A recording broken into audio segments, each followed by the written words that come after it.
Grabe naman, Vanessa. Mukha ka na talagang pulubi. Malutong natawa ni Vanessa. Kapitbahay na palaging nang aalipusta. Akala mo kasi yayaman ka pagkatapos mong mag-donate ng kidney sa prinsipe ng Qatar. Pero tingnan mo ngayon, squatter ka, sakitin, walang-wala. Siguro kahit makasalubong mo ulit yung prinsipe, hindi ka na makikilala.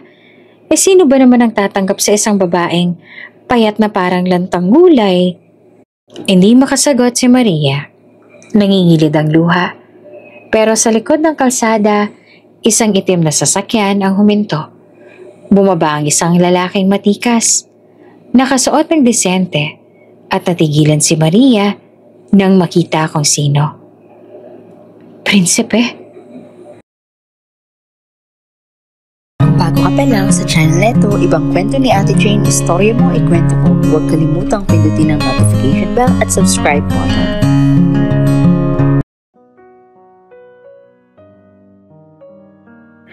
Mainit ang araw sa Qatar, ngunit sa loob ng palasyo ng mga Al Rashid, malamig at tahimik ang kapaligiran. Sa gitna ng hardin na puno ng rosas at palmera, nakaupo si Prinsipe Ramin sa isang antigong upuan. Maputla ang kanyang mukha at sa bawat paghinga ay may bigat na parabang may nakadagan sa kanyang dibdib. Mahigit 1 taon niya nang kinakaharap ang sakit sa kidney na unti-unting pumipinsala sa kanyang katawan. Lumapit si Karim, ang personal aide. Your Highness, ito na po ang gamot ninyo. Kinuha ni Ramin ang baso ng tubig. Nanginginig ang kamay. Salamat, mahinang sagot niya. Habang umiinom ang gamot, napatingin siya sa malawak na hardin. Parang naghahanap ng sagot sa mga bituin na kahit araw pa'y nakatago. Mula sa di kalayuan, may isang babaeng nagmamadaling lumapit, dala ang isang tray ng tsaa. Payat at kayumanggi ang balat. May mahinhin ngunit maamong mukha. Siya, si Maria. Isang Pilipina na ilang taon nang nagsisilbi sa palasyo bilang katulong. Your Highness, mahina niyang bate. Halos nakayuko. Narito na po ang tsaa ninyo. Bahagyang ngumiti ang prinsipe. Ikaw na naman, Maria. Lagi kitang nakikita. Namula si Maria at bahagyang yumuko palalo. Pasensya na po. Inatasan lang po ako ni Madam Lala na magdala rito. Maingat niyang inilapag ang tray sa mesa. Habang ginagawa iyon, lihim niya namang sinulya pa ng prinsipe. Kahit maputla at may sakit, hindi maikakaila ang karisma at tindig nito. Para sa kanya, parang hindi tao kundi isang alamat ang kaharap niya. Hindi ka ba napapagod? Tanong ng prinsipe. Pansin ang bahagyang pawis sa noon ng dalaga. Umiling si Maria. Sanay na po. At masaya naman po ako naglilingkod dito. Nagtagpo ang kanilang mga mata sandali. Kay Maria, iyon na marahil ang pinakamahabang segundo ng kanyang buhay. Kaagad niyang ibinalik ang tingin sa mesa. Pilit na pinipigil ang mabilis na tibok ng puso. Pagbalik ni Maria sa kusina, sinalubong siya ng mga kasamang katulong. Uy, Maria! Tukso ni Jonah, ang pinakabatang kasambahay. Kanina ka pa tinititigan ng prinsipe ah. Di totoo yun. Mabilis na tanggi ni Maria. Pilit na ngumiti. Tinatanong lang niya kung pagod na ba daw ako. Ngunit hindi niya maitanggi sa sarili. Totoong kinabahan siya nang magtagpo ang kanyang mga mata. Parang naramdaman niyang may hindi nakikitang koneksyon sa pagitan nila. Kahit siya'y isang simpleng katulong lang. Kinahapunan, muling bumalik si Maria sa hardin para magwalis ng mga nalaglag na dahon. Doon ay nasilayan niyang muli si Prinsipe Ramin, nakahilig sa upuan at nakapikit. Waring pinapawi ang sakit na dinadala. May kasamang doktor na tahimik na nagbabantay. Habang pinupulot ni Maria ang mga dahon, hindi niya maiwasang mapatingin sa prinsipe. Sayang, bata pa, pero halatang pagod na ang katawan. Naisip niya. Sa puso niya ay may paghangang halo sa awa. Bigla'y dumilat ang prinsipe at nahuli siyang nakatingin. Nagulat si Maria at mabilis na yumuko.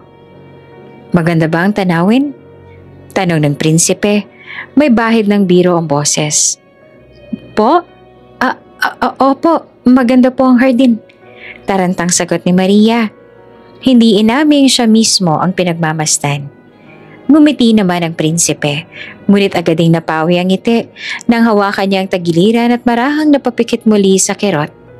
Napatigil si Maria. At kahit wala siyang lakas ng loob na lumapit, mahigpit niyang hinawakan ng walis. Parang pinapanalangin na sana'y gumaan ang pakiramdam ng kaniyang amo. Gabi na nang bumalik si Maria sa kanyang silid, nakaupo siya sa tabi ng bintana. Nakatingin sa buwan. Sa kanyang isipan, paulit-ulit ang imahe ng prinsipe. Ang maputlang mukha, ang mahihinang galaw, at ang ngiting pilit na tinatago ang sakit. Maria, bulong ng kasama niyang katulong bago matulog. Bakit parang lagi ka yatang tahimik kapag tungkol sa prinsipe? Ngumiti naman si Maria at hindi tumingin. Wala. Masaya lang ako kapag nakikita siyang umingiti, kahit kaunti. At doon sa katahimikan ng gabi, lihim niyang ipinagdasal ang prinsipe. Hindi bilang isang amo, kundi bilang lalaking hindi niya inakalang mamahalin niya sa kanyang puso. Maaliwalas ang umaga sa palasyo. Ang mga hardinero ay abala sa pagdidilig. Ang mga bantay ay nakapwesto sa bawat tarangkahan at ang mga kusinero ay nagluluto ng masasarap na pagkain. Ngunit sa loob ng silid ng prinsipe, kakaiba ang katahimikan. Your Highness, gising na po. Maingat na tinig ni Karim. Sabay alalay sa balikat ng prinsipe. Ngunit hindi gaya ng dati, hindi agad bumangon si Ramin. Maputla ang kanyang mukha. Malamig ang pawis sa kanyang noo. At mabigat ang bawat paghinga. Masakit. Dito. Mahina niyang sabi, itinuro ang kanyang tagiliran. Agad na nagtakbuhan ng mga doktor. Sa loob ng ilang minuto na puno ng kabat sigawan ng silid. Dalhin ng oxygen. Tumawag ng espesyalista, bilisan ninyo. Si Maria na nooy nagdadala ng mga bagong labang kortina ay napatigil sa pintuan. Nakita niyang halos mawala ng malay ang prinsipe habang pilit pinapakalma ang mga doktor. Dali-dali siyang lumapit. Ngunit agad siyang pinigilan ng isa pang katulong. Maria, bawal ka rito. Hindi para sa atin to. Napakuyom si Maria ng palad. Paano kung hindi na siya magising? Lumipas ang isang oras at sa wakas ay lumabas ang isa sa mga doktor mula sa silid ng prinsipe. Naghintay sa labas ang mga kasambahay, kabilang na si Maria. Kamusta po ang prinsipe? Tanog ni Lala, may halong takot sa boses. Malungkot na umiling ang doktor. Mahina ang kidney ng prinsipe. Kailangan niya na ng transplant sa lalong madaling panahon. Kung hindi, napatakip ng bibig ang mga naroon. Si Maria, nanlalamig ang katawan, halos hindi makahinga. Transplant? Ibig sabihin, kailangan niya ng donor. Pero hindi ganong kadali makahanap ng tugma. Patuloy pa ng doktor. Napakabihira ng blood type ng prinsipe. Maraming bansa nang kinontak, pero wala pa ring resulta. Kinagabihan, dumiretso si Maria sa maliit na kapilya ng palasyo. Doon sa harap ng kandila, lumuhod siya at nagdasal. Panginoon, siyang mabait na prinsipe na kahit mahina ang katawan, iniisip pa rin ng iba. Kung may paraan po para matulungan ko siya, gamitin niyo po ako. Huwag niyo lang siyang hayaan. Hindi niya alam kung paano o kailan, pero ramdam niya sa puso na kailangan niyang gumawa ng hakbang. Makalipas ang 2 araw, dumating ang balitang walang matagpo ang donor. Ang hari at Reyna ay halos mawalan na ng pag-asa. Kung may paraan lang. Ikbi ng Reyna, hawak ang kamay ng anak. Walang imposible, mahal kong asawa. Sagot ng hari, ngunit halatang nanginginig ang tinig. Samantala, narinig ni Maria sa isa sa mga nurse ang pag-uusap tungkol sa blood type ng prinsipe. Napatigil siya dahil iyon din ang blood type niya. Mabilis siyang lumapit. Doktor, pwede po bang akong sumailalim sa test? Nagulat naman ang lahat. Ikaw? Tanong ng doktor. Ngunit isa ka lang katulong.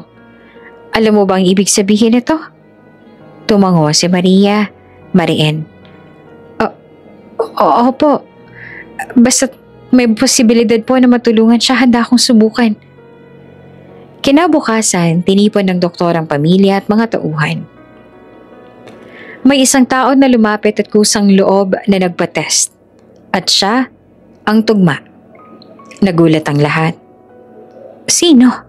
Tanong ng Reyna. Dahan-dahan lumapit si Maria at nakayuko. Ako po. Nagulat ang hari.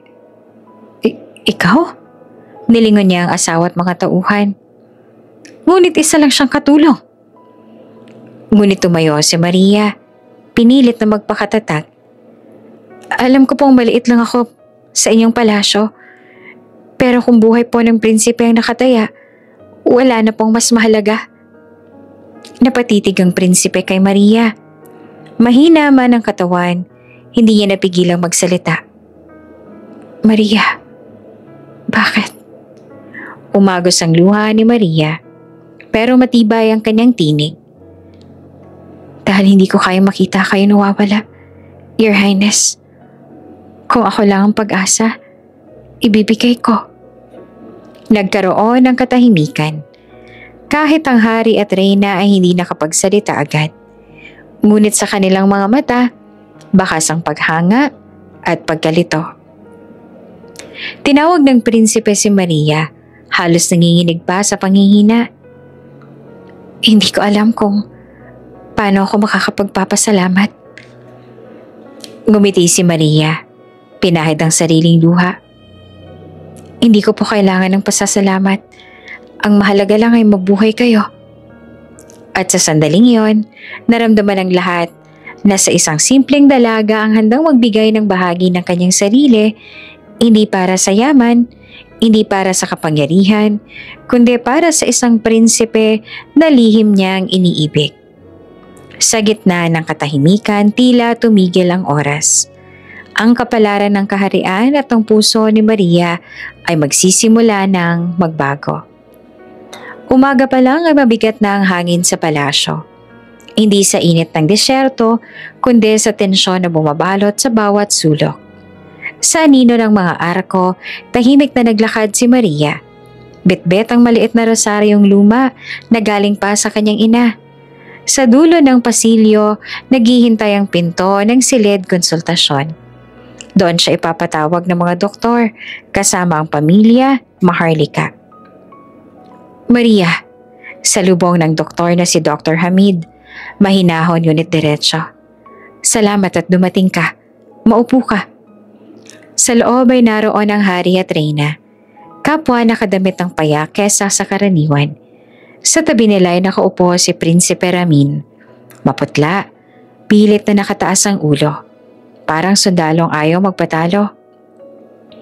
Magandang umaga po. Magalang na bati ni Maria sa bayuko. Tumikim ang hari. Narinig namin ang iyong kabayanihan. Una sa lahat, anak ka man o hindi ng palasyo, tunay ang pasasalamat namin sa iyo. Naglapag ng folder si Dr. Hamid. Maria, tugma ang iyong kidney sa prinsipe. Ngunit kailangan mong permahan ang mga pahintulot at dumaan sa ilan pang pagsusuri. May mga panganib. Kapag pumayag ka na, gagawin natin kaagad sa lalong madaling panahon. Napatingala si Maria. Kumapit sa rosaryong nasa kanyang bulsa. Kung ito po ang tanging paraan para mabuhay siya, pumapayag po ako. Mabilis na sumingit ang prinsipe. Hintay, Maria. Hindi ko ipapahintulot na ilagay mo sa panganib ang buhay mo para sa akin. Napahinto siya. Tumagis ang damdamin sa kanyang mga mata. Ngunit pinili niyang maging matatag. Your Highness, hindi po ito pagsuway. Ito po ay regalo. Galing sa isang taong pinalaki na naniwalang ang buhay ay dapat ipagbigay. Tila may kumislot sa labi ng prinsipe. Parang biglang may gustong sabihing huwag, pero hindi na ituloy. Ang reyna naman, marahang nilapitan si Maria at hinawakan ng kanyang kamay. Mainit, masuyo. Ina, anak, pabulong ng reyna. Anong kapalit na iyong nais? Bahay? Ari-arian? Salapi? Maaari naming ibigay ang anumang gustuhin mo. Umiling si Maria. Mariing umiling. Wala po akong hinihingi. Kung maaari, wag na lang po ninyo akong bayaran. Nagkatinginan ng mga naroroon. Kahit ang hari na bihirang masindak ay napaurong ang balikat sa gulat. Bakit? Dahil ang kapalit po ay buhay, sagot ni Maria. Diretso, malinaw, nanginginig lamang ng kaunti sa dulo. At ang buhay, hindi po dapat sinusukat ng pera. Tumahimik ang silid. Sa katahimikang iyon, narinig nila ang malalim na hinga ng prinsipe na tila lumuwag ng bahagya ang dibdib. Pinikit niya ang mga mata at sa muling pagdilat, may kumikinang na paggalang. Kung ganoon, wika ng hari sa wakas na may bigat at bait. Hindi ka namin babayaran. Ngunit hindi namin kalilimutan. Hindi kita kalilimutan. Sa likod ay tahimik namang nagmamasid si Omar, ang assistant ng palasyo. Hawak ang isang leather folio. Walang imik, tanging mabilis sa paggalaw ng mga matang nagkukuble sa sariling mga isip. Sa labas ng silid, sinalubong si Maria ni Jonah at Lala. Ate Maria! Halos iyak ni Jonah, niyakap siya na mahigpit. Huwag mo namang gawin to kung natatakot ka. Ngumiti si Maria. Marahang tinapik ang likod ng dalagita. Hindi ako natatakot. Kinakabahan ako, oo. Pero may mas mahalaga. Mas mahalaga pa sa buhay mo. Pigiluhang tanong ni Jonah. Ang kaligtasan ng isang buhay na makakatulong sa marami. Sagot ni Maria ng tapat. At ang pangako ko kay nanay na kapag kaya kong tumulong, tutulong ako. Tumikwas ang kilay na Lala, pero may ngiting natunaw sa gilid ng bibig. Ikaw talaga, ulo mong matigas. Sige na, ihahanda ko ng lahat. Ako nang bahala sa gamit mo. Gabi bago ang operasyon, pumasok si Maria sa maliit na kapilya. Tahimik, tanging pintig ng kandila ang umiindayog sa hangin. Naupo siya sa pinakaunang bangko at inilabas ang papel at lapis. Para kay Nanay at Liza, sinimulan niya. Huwag kayong mag-alala sa akin. May gagawin ako mabigat. Pero tama itong desisyon ko. Maaaring matakot kayo kapag nabasa niyo ito. Pero sana, alalahanin ninyo na masaya ang puso ko. May isang tao rito nagpakita ng kabutihan sa mga tauhan niya at ipinagtanggol kami sa harap ng iba. At kung may paraan para mabuhay siya, hindi ako magdadalawang isip na tulungan siya. Punit ang kanyang hininga ng sandaling iyon, pero hindi siya umatras.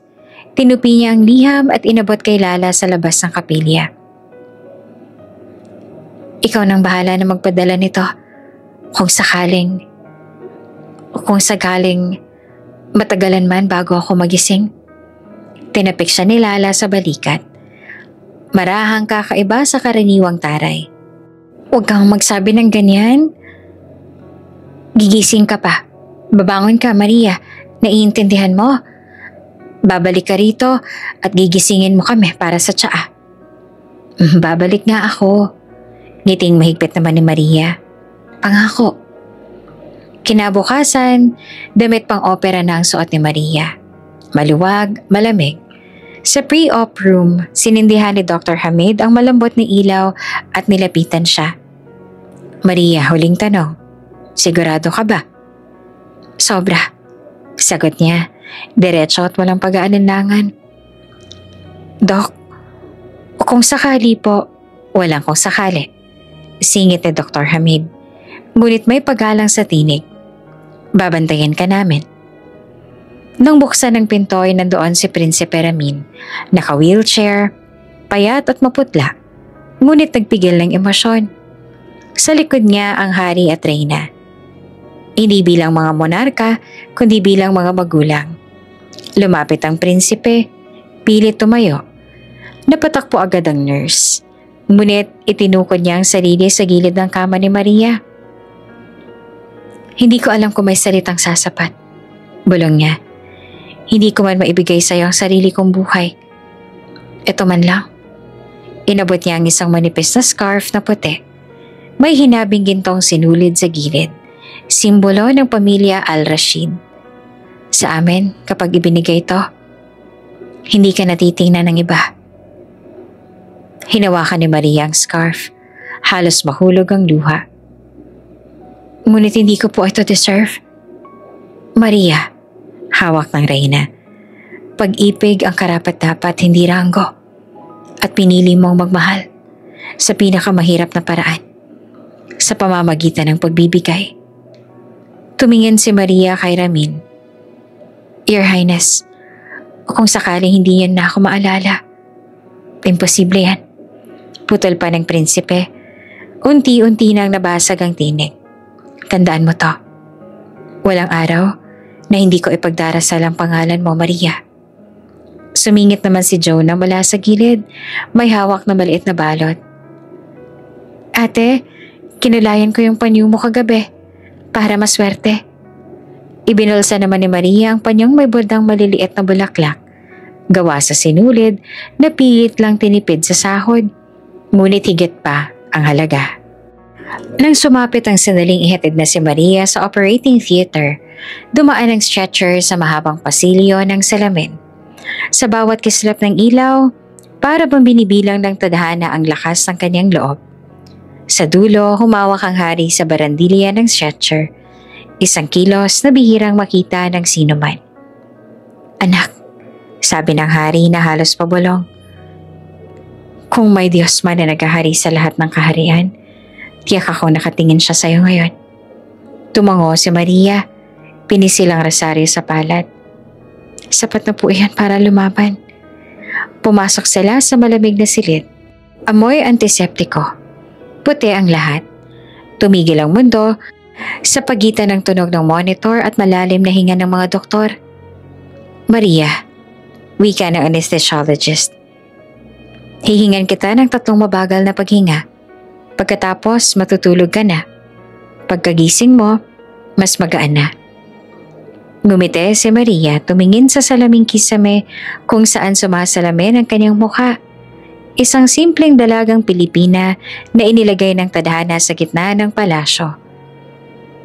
Kung ito ang ibig sabihin ng maging mayaman, bulong niya, handa ako.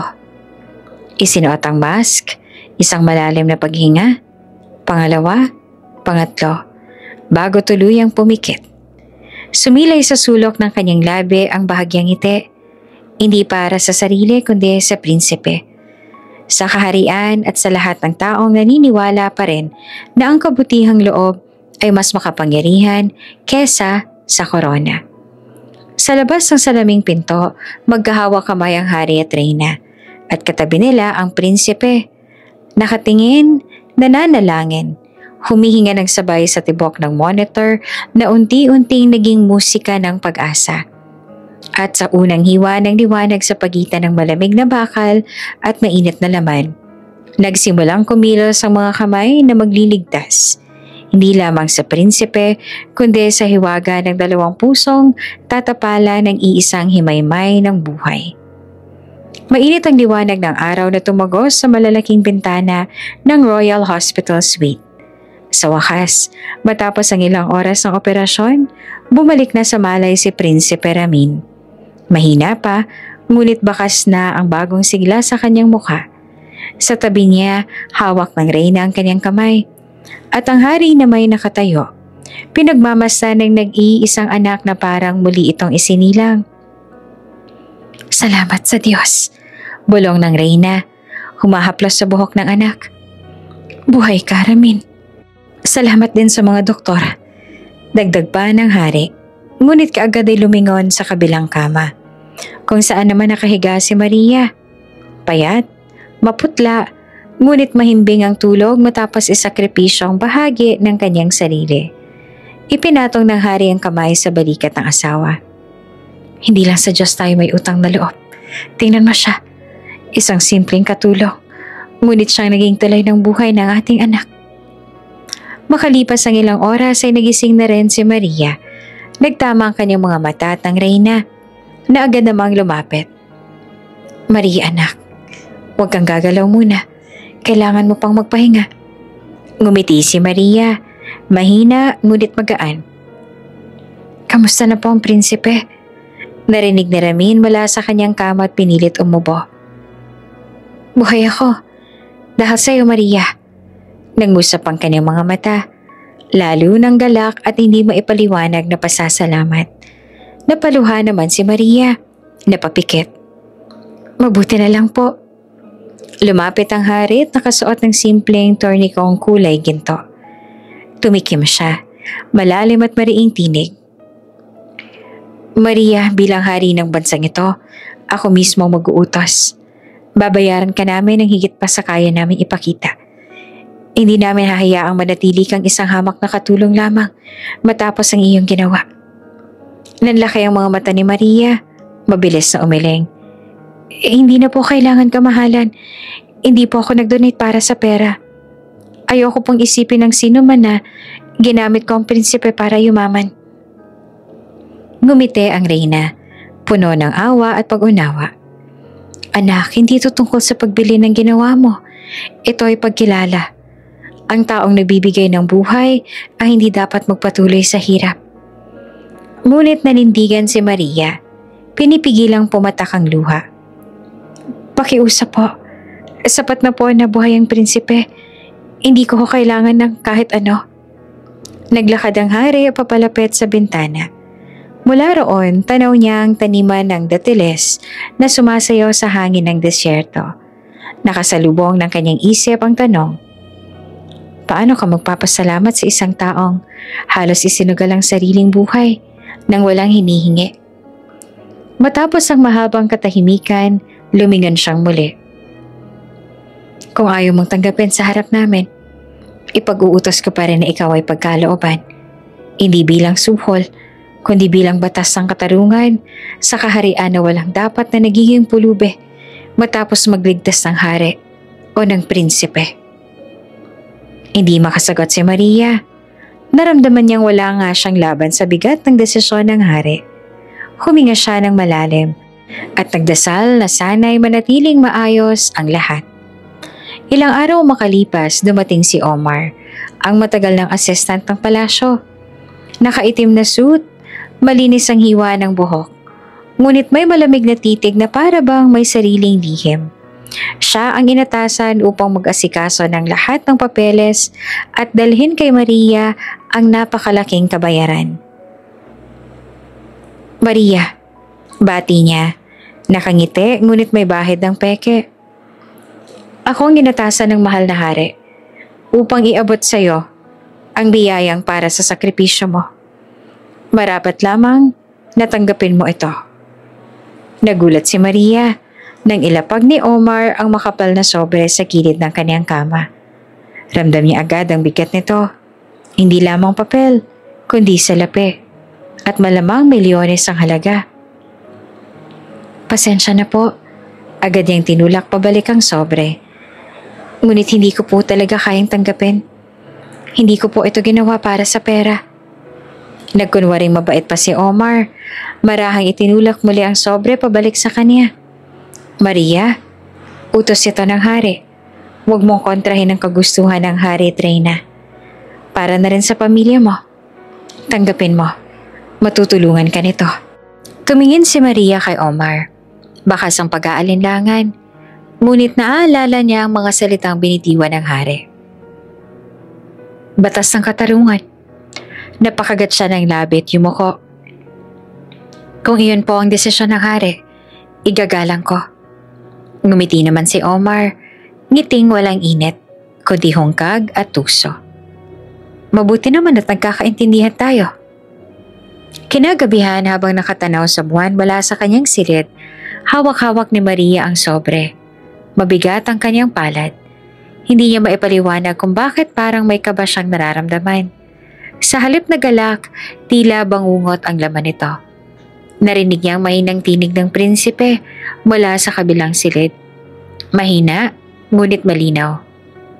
Maria, salamat. Napaluha siya, ngunit ngumiti. Walang anuman, Your Highness. Bulong niya sa dilim. Kung may ibinigay man ako, may mas ibinigay kayo sa akin. Ang dahilan para maniwala na may kabuluhan pang buhay ko. Hindi niya alam sa mismong oras na yon, nasa kabilang bahagi ng palasyo si Omar. Hawak ang dobleng kopya ng mga papeles. Pinalitan, pinirmahan at itinagong katotohanang ang perang iyon ay hindi kailanman nakarating kay Maria. Mabagal ang pag-ikot ng mga gulong ng itim na kotse sa sementadong daan palabas ng palasyo. Sa loob nakaupo si Maria, nakadamit ng payak na abaya at hawak-hawak ang maliit niyang bag na puno naman ng ilang personal na gamit at pasalubong. Sa kanyang kandungan, mahigpit niyang yakap ang scarf na ibinigay sa kanya ng prinsipe bago siya operahan. Mula sa bintana, tanaw niya ang malalawak na hardin at mga tore ng palasyo. Dito siya nagtatrabaho.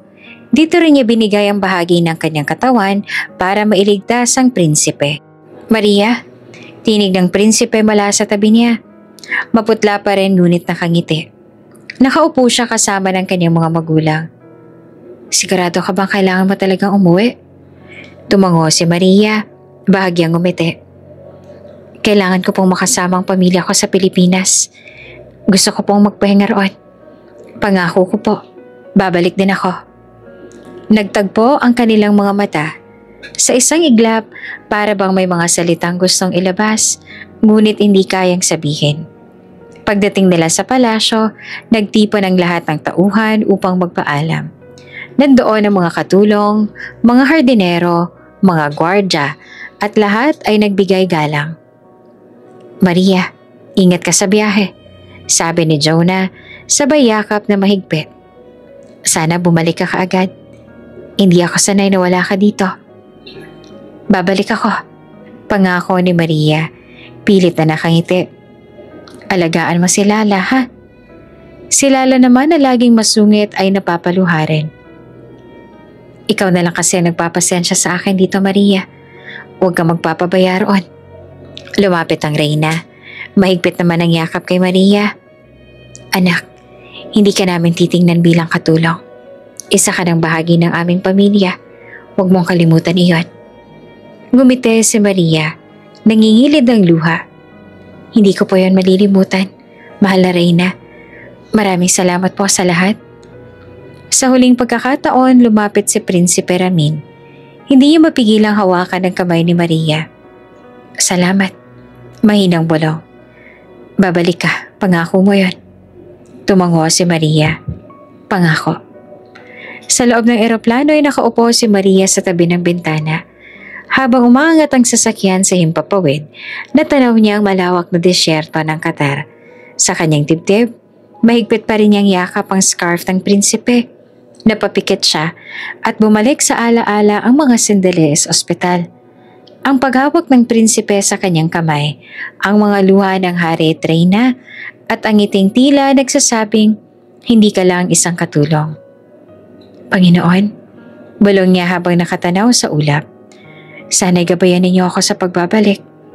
At sana kung kalooban ninyo, makabalik din ako dito. Mabigat ngunit masayang damdamin ni Maria nang lumapag ang eroplano sa Ninoy Aquino International Airport. Amoy agad niya ang kakaibang halimuyak ng Pilipinas. Mahalumigmig, maalat ang hangin, at puno ng ingay ng mga nagmamadaling pasahero. Sa arrival area, sinalubong siya ng kapatid niyang si Liza. Nakangiting may dalang bulaklak. Ate, salamat sa Diyos at ligtas ka nakauwi. Mahigpit siyang nagyakap. Namiss kita, Liza. Bulong ni Maria. Ate, ang payat mo. Biro pa ni Liza, ngunit bakas ang pag-aalala sa kanyang mukha. Kailangan mong magpahinga, ate. Huwag ka kaya kayong masyadong magtrabaho agad. Magkasabay silang umuwi ng probinsya. Habang binabaybay nila ang maalikabok na daan, napansin ni Maria ang mga batang naglalaro, ang mga tindahan sa kanto, at ang matandang simbahang pamilyar sa kanya. Para siyang muling isinilang. Pagdating nila sa kanilang barong-barong, sinalubong siya ng kanyang ina na nakaupo sa duyan. Mahina na ang katawan ngunit buhay na buhay ang mata. "Maria!" sigaw ng ina. Agad na tumayo kahit hirap. "Salamat sa Diyos at ligtas ka." "Nanay!" yakap ni Maria na humahagulgol. "Miss na miss ko na po kayo." Nagtipo ng mga kapitbahay. Nagdala ng pagkain at prutas. "Balikbayan si Maria!" sigawan nila. Tila piyesta. Ngunit sa kabila ng ngiti, ramdam ni Maria ang hirap ng kanyang pamilya. Habang nakaupo sa harap ng bahay, pinagmamasdan niya ang lumang bubong na butas-butas. "Kung totoong napunta sa akin ang perang pinangako ng hari, marahil hindi na ganito ang buhay namin." Ngunit pinili niyang manahimik at sa halip ay nagpasalamat sa lahat ng biyaya. Makalipas ang ilang linggo, bumalik na sa normal ang kanyang buhay sa Pilipinas. Nagtrabaho siyang muli bilang labandera at tindera sa palengke. Kahit mahina pa ang kanyang katawan, madalas siyang mapagod, ngunit tuwing maaalala ang ngiti ng prinsipe, lumalakas ang kanyang loob. Isang gabi habang nakatingin sa buwan kasama si Liza ay bumulong siya. "Pangako ko sa kanya babalik ako sa Qatar. Pero bakit parang ang hirap to pa rin?" "Baka hindi pa tamang oras, ate," sagot naman ni Liza. Marahang niyakap siya. "Pero alam ko, darating ang araw na makikita mo rin siyang muli." Napatingin si Maria sa langit. Mahigpit na hawak ang scarf na ibinigay ng prinsipe. Sa puso niya naroon pa rin ang pangakong babalik. Ngunit hindi niya alam, may lihim na nangyari. Ang perang para sana sa kanya ay hindi dumating at ang pagkakataon na bumalik sa Qatar ay unti-unting naglaho. Sa gabing iyon, tahimik na bumuhos ang kanyang luha. "Panginoon, bigyan mo po ako ng lakas dahil hindi ko alam kung kailan ko po siya makikitang muli." Sa malawak na silid ng palasyo sa Doha, nakaupo si Prinsipe Ramin sa kanyang mesa. Hawak ang cellphone na simple ngunit espesyal para sa kanya. Nakatala roon ang isang numero, ang kay Maria. Ibinigay ito mismo ng dalaga bago ito umalis. "Maria," bulong niya habang nagtatype ng mensahe. "Kamusta ka na? Nasa Pilipinas ka na ba? Huwag mong kalimutang magpahinga. Huwag kang mag-aalala. Palagi kitang pinagdarasal." Pinindot niya ang send at napangiti. Inaasahan ng mabilis na sagot. Ngunit lumipas ang oras, walang dumating na reply. Kinagabihan muling nagpadala ng mensahe si Ramin. "Maria, ako ito. Nandito lang ako kung kailangan mo. Sana makasagot ka." Muli, walang tugon. Napabuntong hininga siya at nang lumapit ang kanyang aide na si Karim, kaagad itong napansin ang lungkot sa mukha ng prinsipe. "Your Highness," wala pa rin bang sagot? Tanong ni Karim. Umiling si Ramin. Siguro pagod lang siya. Baka mas pinili niyang magpahinga kasama ang kanyang pamilya. Gusto niyo po bang magpadala tayo ng tao para kamustahin siya? Alok ni Karim. Nag-isip si Ramin. Sa huli, umiling siya. Hindi. Kung yon ang nais si Maria, ang mamuhay ng payapa at malayo sa ingay ng palasyo, dapat igalang natin. Pero sana lang, alam niyang hindi ko siya nakakalimutan. Samantala, sa kabilang dako ng palasyo ay nakaupo si Omar sa kanyang opisina. Hawak niya ang parehong cellphone at mga papeles. Sa kanyang mesa ay nakalatag ang lahat ng dapat ipadala kay Maria. Mga lihim ng pasasalamat, mga mensaheng ipinadala ng prinsipe, at maging ang perang dapat ay nasa kamay na ng dalaga. Gumisi si Omar. Malamig ang mga mata. Wala nang sagot ang darating sa iyo, prinsipe. At si Maria, mananatiling isang simpleng babae sa Pilipinas. Ako nang bahala. Maingat niyang tinago sa isang kahon ng mga liham. Sa labas ng pintuan, walang nakakaalam sa kanyang ginagawa. Sa Pilipinas, abala si Maria sa pagtulong sa kanyang nanay at kapatid. Araw-araw ay nasa palengke siya, nagtitinda ng gulay at naglalaba para sa mga kapitbahay. Madalas ay napapahawak siya sa kanyang bulsa kung saan nakatago ang lumang cellphone. Isang gabi, nagpasya siyang buksan ito. Walang bagong mensahe, walang tawag. Napayuko siya. Bahagyang nadurog ang puso. Siguro, tapos na talaga ang lahat sa amin. Isang alaala na lang ako sa buhay ng prinsipe. Ate, ba't malungkot ka? Tanong ni Liza habang inaayos ang mga paninda. Ngumiti naman si Maria, pilit na tinatago ang sakit. Ako? Wala. Napagod lang siguro ako. Ngunit sa kanyang dibdib, may kirot na hindi niya maipaliwanag. Samantala si Prinsipe Ramin ay madalas na dumadalaw sa Royal Chapel ng palasyo. Doon siya lumuluhod, mag-isa, nakayuko sa dasal. Diyos, bulong niya, huwag mo pong hayaang mawala si Maria. Kung ito po ang kapalaran na hindi na siya babalik, sana'y bigyan mo siya ng masayang buhay.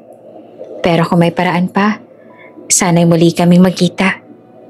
Bumuhos ang luha sa kanyang mga mata. Para sa prinsipe na sanay na lahat ay abot kamay. Ito ang unang pagkakataon na nakaramdam siya ng tunay na kawalan ng kapangyarihan. Muli siyang nagpadala ng mensahe. Maria, kahit hindi ka sumagot, sana alam mo hindi ka nawala sa puso ko. Ngunit gaya ng dati nananatiling blanko ang kanyang inbox.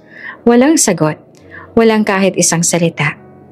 Sa malayong Pilipinas, nakahiga si Maria sa kanilang lumang baneg. Nakatitig sa kisame, pinipigilang umiyak. Sa tabi niya ay nakapatong ang scarf na binigay ng prinsipe. Mahigpit niya itong niyakap, bulong sa sarili. Kung tadhana, siguro muling magkikita tayo. At sa pagitan ng dalawang mundo, Qatar at Pilipinas, isang katahimikan ang naghahari. Katahimikan na bunga ng kasakiman ng isang tao at maling akalang baka sadyang pinili ni Maria ang normal na buhay. Sa loob ng pribadong opisina ng palasyo, nakaupo si Omar, ang assistant na matagal nang pinagkakatiwalaan ng hari at ng prinsipe. Tahimik ang gabi. Ang mga gwardya ay nasa labas at ang tanging liwanag ay galing sa desk lamp na nakatutok sa mesa niya. Nasa harap niya ang dalawang sobre. Isa na may laman na malaking halaga para kay Maria at isa na walang laman para ipakitang naipadala na raw. Hindi ka na babalik dito, Maria. Malamig niyang bulong habang iniipit ang makapal na sobre sa kanyang attache case. At ang perang ito ay mas magagamit ko kesa sa'yo. Binuksan ni Omar ang computer ng palasyo at maingat na tinanggal sa database ang contact details si Maria, ang numero, ang address, maging ang email na iniwan niya bago siya lumipad pa Pilipinas. Sa bawat delete na pinipindot niya, pakiramdam niya ay mas lalo siyang nagiging makapangyarihan. Delete, delete, delete. Nang tuluyan ng mabura ay ngumisi siya. Ngayon, kahit anong mensaheng ipadala ng prinsipe, hindi na ito makakarating sa'yo. Iniligay niya ang cellphone na dapat sanay para kay Maria sa isang kahon at isinilid ito sa drawer. Kinabukasan, nagpa-audit ang Reyna tungkol sa perang ipinadala. Agad na sumalubong si Omar dala ang peking papeles. Your Majesty, naipadala na po lahat ng kabayaran kay Maria. Pumirma siya dito bilang patunay. Inilahad niya ang dokumentong may peke niyang perma ni Maria. Maingat at halos hindi ma-distinguish ng kahit sinong hindi eksperto. Napangiti naman ang hari, bahagyang gumaan ang loob. Mabuti naman, at least hindi siya makakaramdam na iniwan natin siya. Tahimik na tumango naman si Omar. Ang kanyang puso ay tumitibok, hindi sa takot kundi sa pananabik sa yaman. Samantala si Prinsipe Ramin ay nasa kanyang silid, hawak-hawak pa rin ang cellphone. Paulit-ulit niyang tinitingnan kung may sagot ba mula kay Maria, ngunit wala. Maria? Bulong niya at napapikit. Nasaan ka na ba?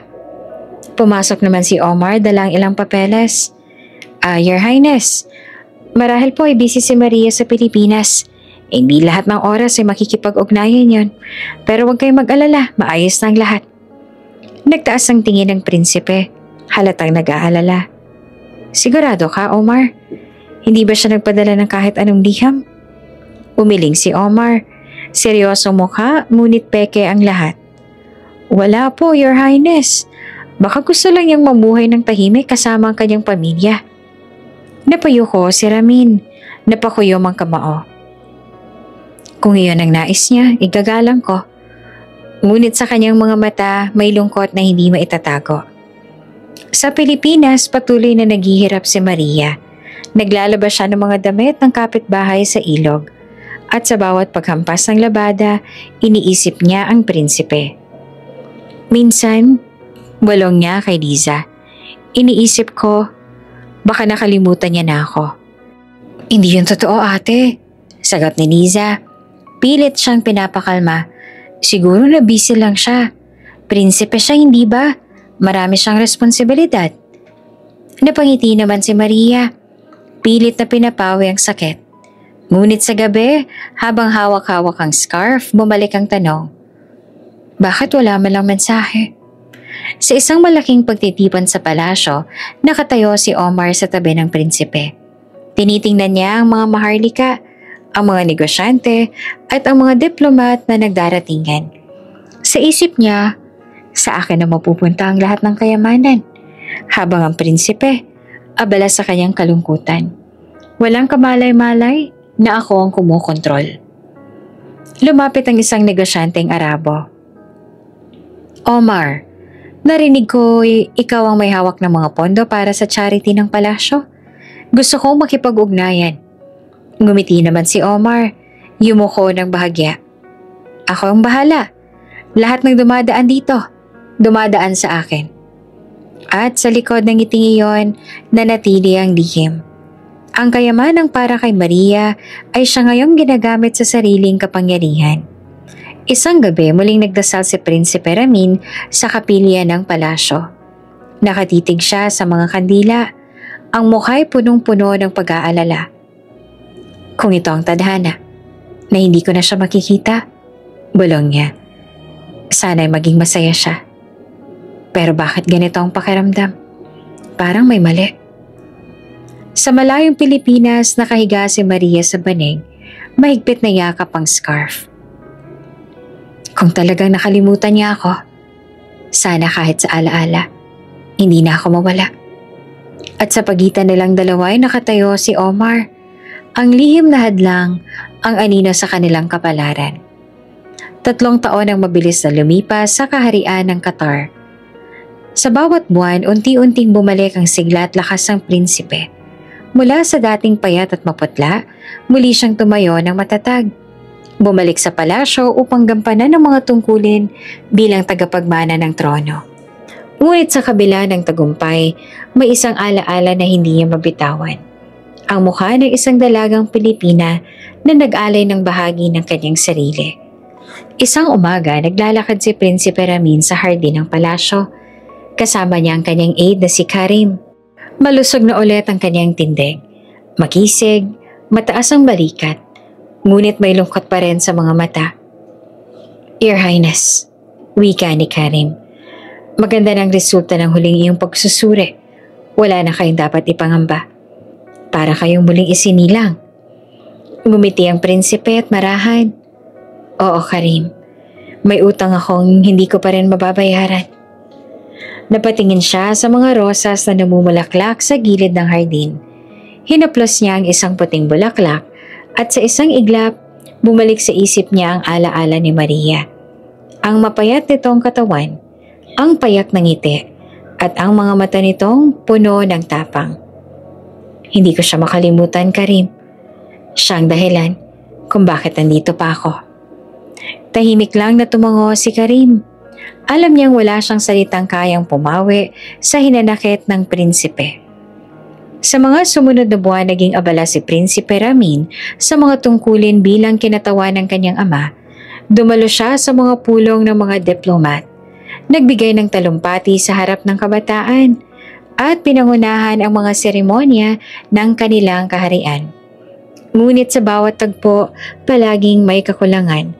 Kapag siya'y pumipirma ng kasunduan, ang isip niya bumabalik sa sandaling pumirma si Maria para sa operasyon. Kapag siya'y nagsasalita ng pag-asa, ang mukha ni Maria ang kanyang nakikita. Ang babaeng nagbigay ng pag-asa sa kanyang buhay.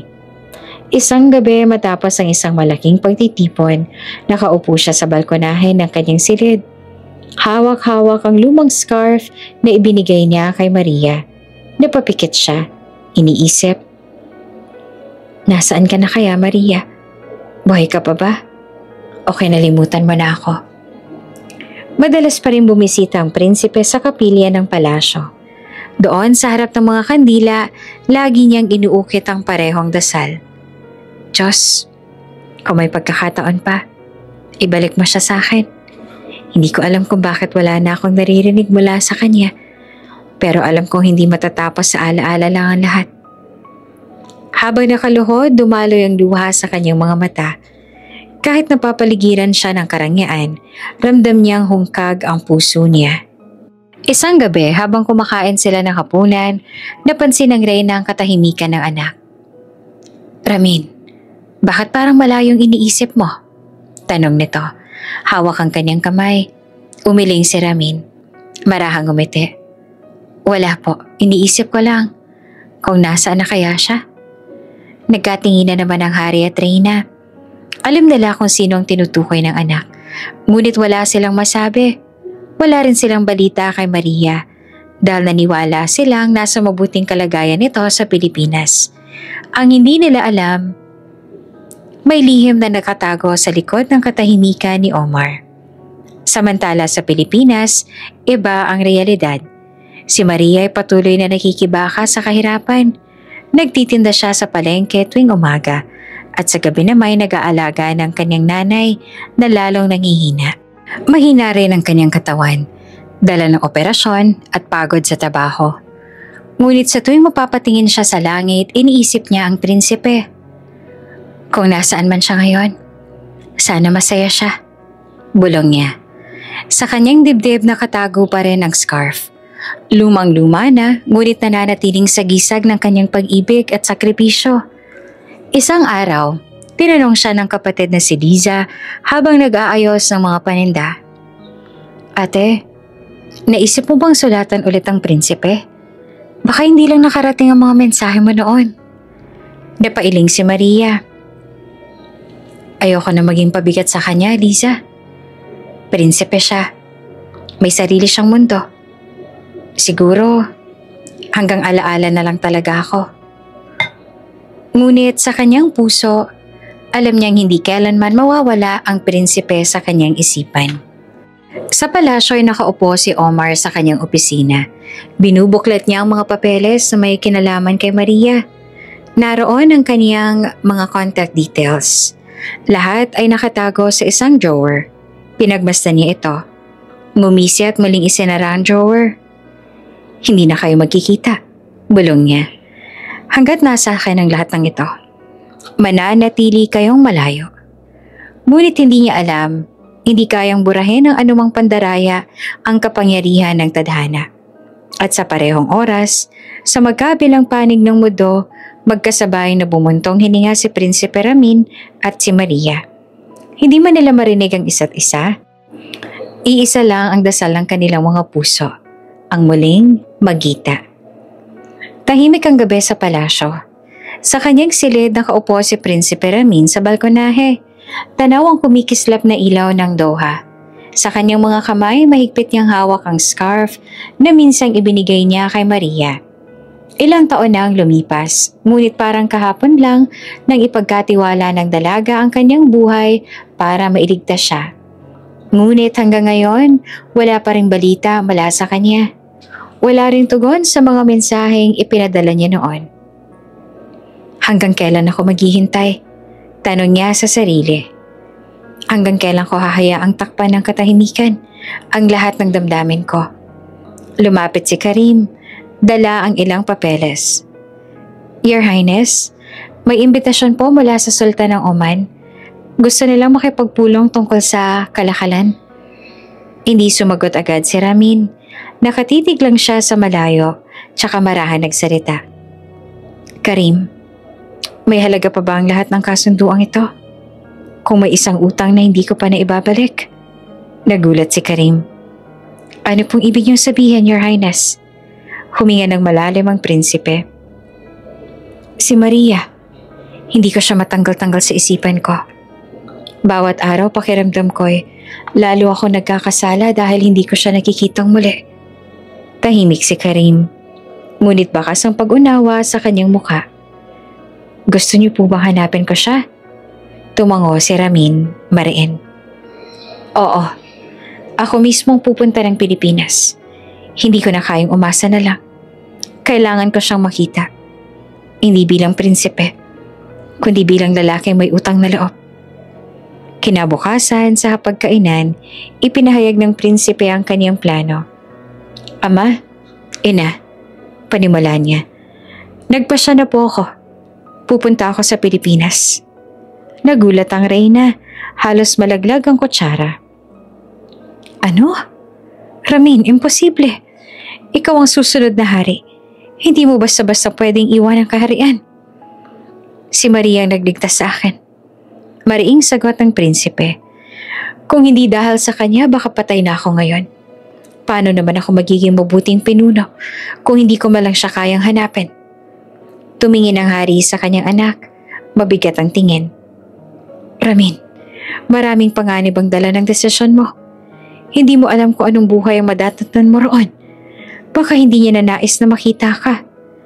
Napakuyom ang kamao ng prinsipe. Kung iyon ang totoo, tatanggapin ko. Ngunit kailangan kong marinig mula mismo sa kanya. Hindi mula sa katahimikan. Hindi mula sa haka-haka. Kundi mula sa sarili niyang bibig. Umiyak pa ang reyna, hinawakan ng kamay ng anak. Kung ito ang nais mo, hindi kita pipigilan. Pero mag-ingat ka, anak. Ang mundo sa labas ng palasyo ay hindi laging mabait. Agad na nag-ayos ng dokumento si Karim at ang ilang opisyal para sa biyahe ng prinsipe. Ngunit hindi lahat ay natuwa. Sa isang sulok ng palasyo, nanlilisik ang mata ni Omar habang pinagmamasa ng mga utos ng prinsipe. Hindi pwedeng mangyari to, bulong niya.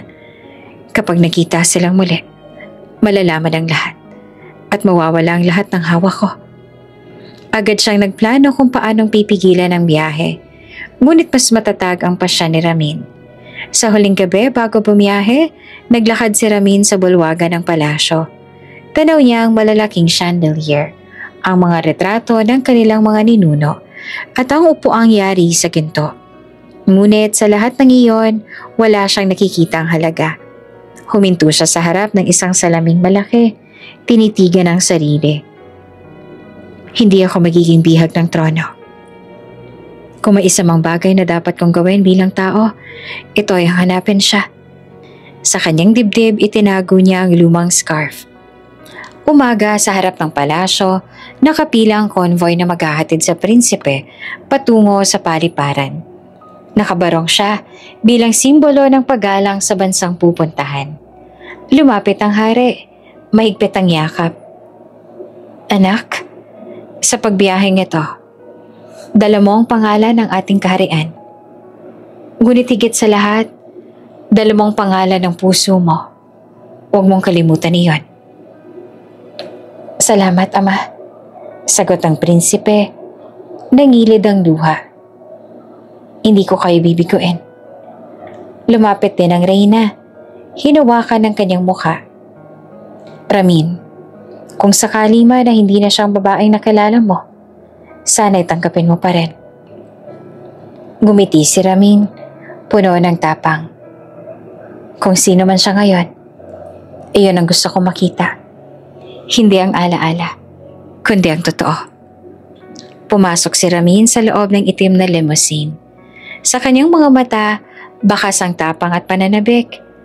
Habang lumalayo ang palasyo, mahigpit niyang hinawakan ang scarf ni Maria. Hintayin mo ako, Maria, bulong niya. Darating ako. Sa kabilang panig ng mundo, sa isang maliit na bayan sa Pilipinas, abala si Maria sa pagtitinda ng gulay sa palengke. Hindi niya alam, habang nag-aabot siya ng paninda sa isang suki, papalapit na ang araw na muling magbabanggaan ang kanilang mga mundo. Maingay at magulo ang paligid ng Ninoy Aquino International Airport. Ang mga pasaherong kararating lang ay kanyang-kanyang bitbit ng maleta. May mga sumasalubong na pamilya at may mga taxi driver na nagtutulakan ng pasahero. Sa gitna ng kaguluhan, isang convoy ng mga itim na sasakyan ang dahan-dahang pumasok sa arrival area. Lumabas mula rito si Prinsipe Ramin, nakasuot ng simpleng polo at pantalon, ngunit hindi maitago ang kanyang karisma at dignidad. Kahit may ilang bodyguard siyang kasama, hindi niya pansin ang mga matang nakatingin sa kanya. Your Highness, wika ni Karim habang inaalalayan siya. Handa ng hotel kung saan kayo mananatili. Umiling si Ramin. Hindi ako pumunta rito para magstay sa hotel. Pupunta tayo kung nasaan man si Maria. Ngayon din. Agad na nagtungo ang convoy sa Maynila. Dumaan sila sa matataong kalsada. Mga jeepney na puno ng pasahero. Mga vendor na naglalako ng prutas at sigarilyo. At mga batang naglalaro sa gilid ng kalsada. Para kay Ramin na sanay na sa malalawak at malilinis sa daan ng Qatar, kakaiba ang lahat ng tanawin. Ngunit higit pa sa ingay at siksikan, ang kanyang matay nakatuon sa isang pangalan. Maria. Your Highness, sabi ni Karim, hawak ang isang maliit na folder. Ito po ang natunto naming impormasyon. Sabi ng ilang taga rito, umuwi siya sa probinsya, pero madalas ding lumuluwas sa Maynila para magtrabaho. At ito po ang address na nakuha namin. Kinuha ni Ramin ang papel, binasa at mariing tiniklop. Dalhin ninyo ako roon. Makalipas ang ilang oras, bumaba ang convoy sa isang makipot na daan sa gilid ng Maynila. Hindi na kasyang malalaking sasakyan, kaya't napilitan silang maglakad. Habang papasok sila, naamoy nila ang halong usok, basura at pawis ng lungsod. Ang mga batay na kayapak na naglalaro ng tumbang preso, ang mga nanay na may naglalabas sa batya sa gilid ng kanal. May ilan pang napahinto at nagbulungan nang makita ang matikas na banyaga na kasama ang mga bodyguard. Uy, sino yon? Para yatang artista. Bulong ng isang ale. Naku, hindi artista, mukhang mayaman. Sagot pa ng isa. Anong ginagawa niyan dito? Si Ramin, bagamat halata ang pagkailang, ay hindi na nagpatinag. Bawat takbang niya ay mabigat, punong-puno ng pananabik at kaba. Sa isang maliit na tindahan ng sari-sari, lumapit si Karim at nagtanong sa tendera. Ate, baka po kilala ninyo si Maria Santos, nakatira raw dito? Napatingin ang tendera, tsaka tumuro sa dulong barong-barong. Dyan lang po sa looban pero mahirap ang buhay nila. Doon na po siya nagtitinda ng gulay sa palengke. Nagulat si Ramin. Hindi siya makapaniwalang ang babaeng minsang nagligtas ng kanyang buhay ay dito lang nakatira. Sa isang lugar na halos hindi kasya ang bawat bahay. Tabi-tabi, yero'y butas at dingding na gawa lang sa pinagtagpi-tagping kahoy. Habang papalapit sila, lalo niyang naramdaman ang bigat sa dibdib. Sa bawat dingding na nadaanan niya, sa bawat batang nakasilip sa bintana, para bang unti-unti siyang natutunaw sa hiya. Ganito ang buhay na meron siya, matapos ang lahat ng ginawa niya para sa akin. Huminto sila sa tapat ng isang maliit na barong-barong. Ang bubong ay yero, na halos bumigay na, at ang sahig naman ay kawayan na malapit ng mabulok. Mula sa loob, narinig nila ang mahinang ubo ng isang matanda at ang tinig ng isang babae. Liza, pakisilip nga kung may tubig pa sa timba. Wika ng babae. Napakagat labi si Ramin. Kilala niya ang tinig na iyon, si Maria. Gustong pumasok agad ni Ramin, ngunit pinigilan siya ni Karim.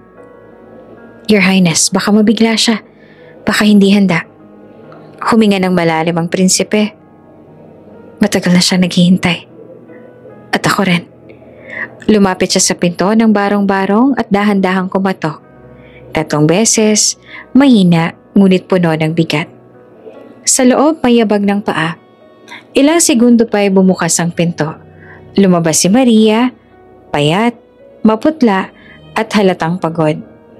Sa kanyang mga kamay, hawak niya ang isang palanggana ng labada. Napatingin siya kay Ramin. Una ay hindi siya makapaniwala. Nanlaki ang kanyang mga mata. Halos mabitawan ang palanggana. Prinsipe? Mahina niyang bulong. Nanginginig ang tinig. Si Ramin na noon ay nakatayo sa harap ng kanyang barong-barong ay tila naman natigilan. Hindi siya agad nakapagsalita. Ang imahe ng dalagang nagligtas sa kanya noon ay ibang-iba na ngayon. Hindi na ang maamong katulong na may ngiti, kundi isang babaeng nilumpo ng kahirapan at pagod. Tumulo ang luha sa kanyang mga mata. Hindi niya inakalang ito ang madadatnan niya. Maria, wika niya, halos pabulong, ngunit nanginginig sa emosyon. Anong ginawa sa'yo ng mundo? At doon sa gitna ng makipot na looban, nagsimula ang pagbango ng isang kwento.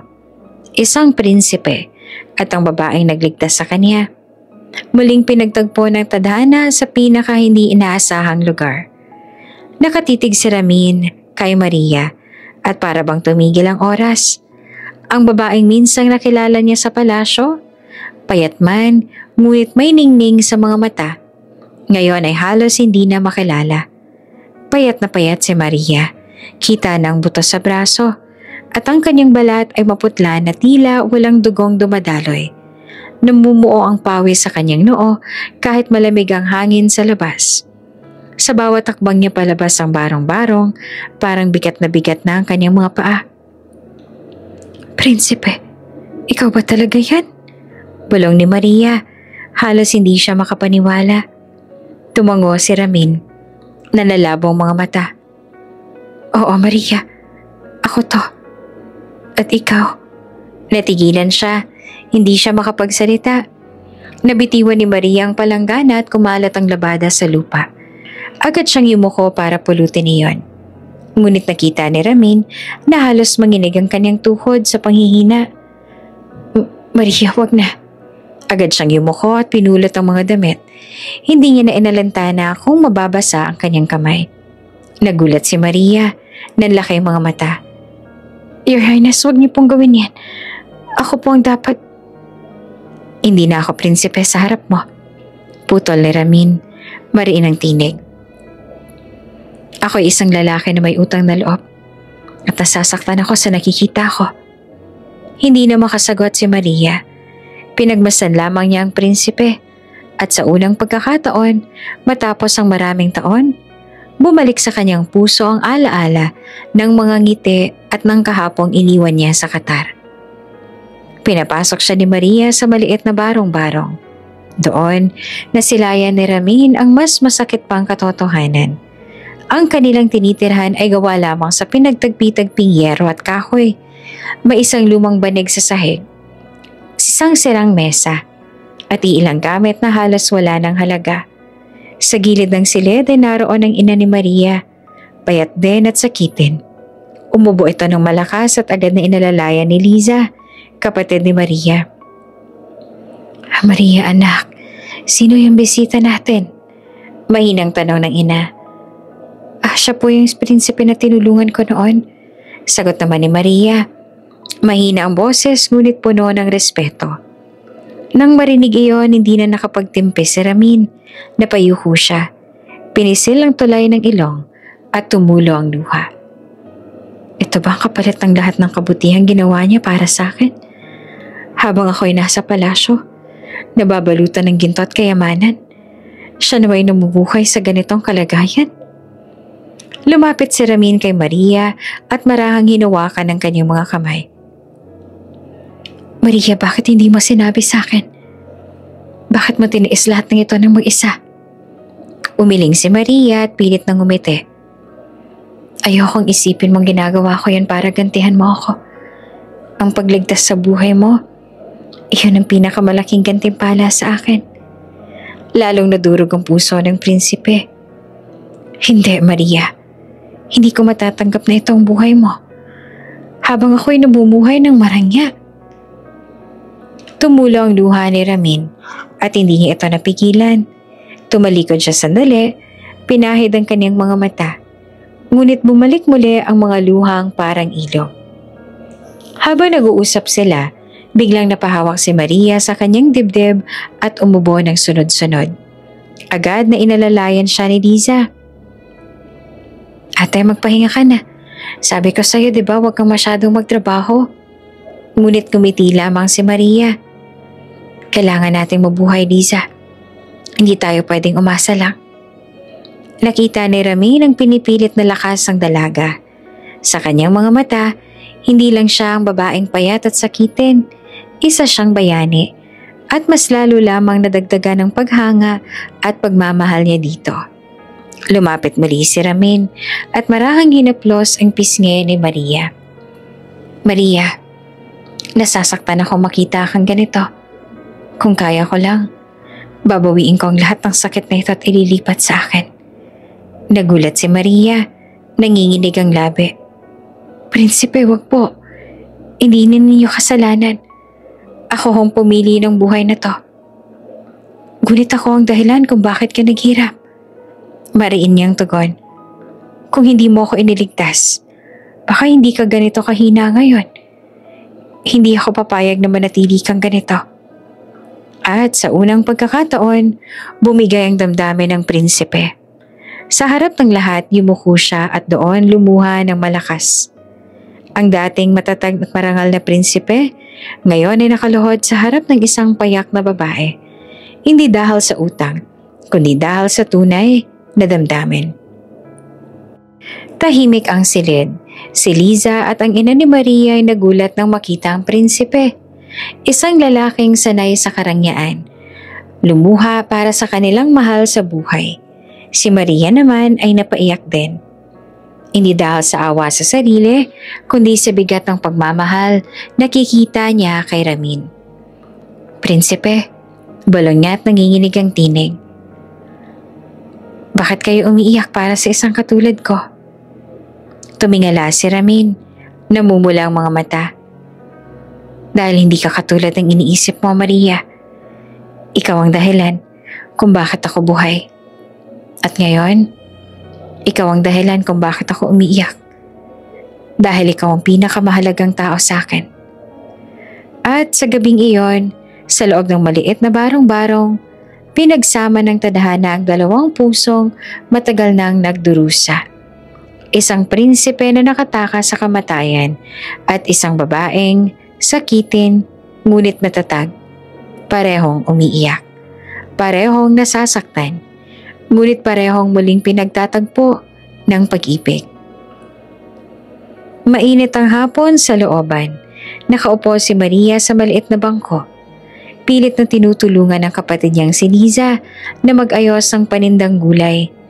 Sa kabila ng payat na katawan at paulit-ulit na ubo, nagpupumilit pa rin siyang kumilos. Maria, magpahinga ka na muna, sabi ni Liza, nag-aalala. Ako nang bahala rito. Umiling si Maria, pilit nang umiti. Kailangan kong tumulong, Liza. Hindi tayo kikita kung lagi ako nakahiga. Nasa gilid lamang si Prinsipe Ramin, tahimik na pinagmamasdan ng bawat galaw ni Maria.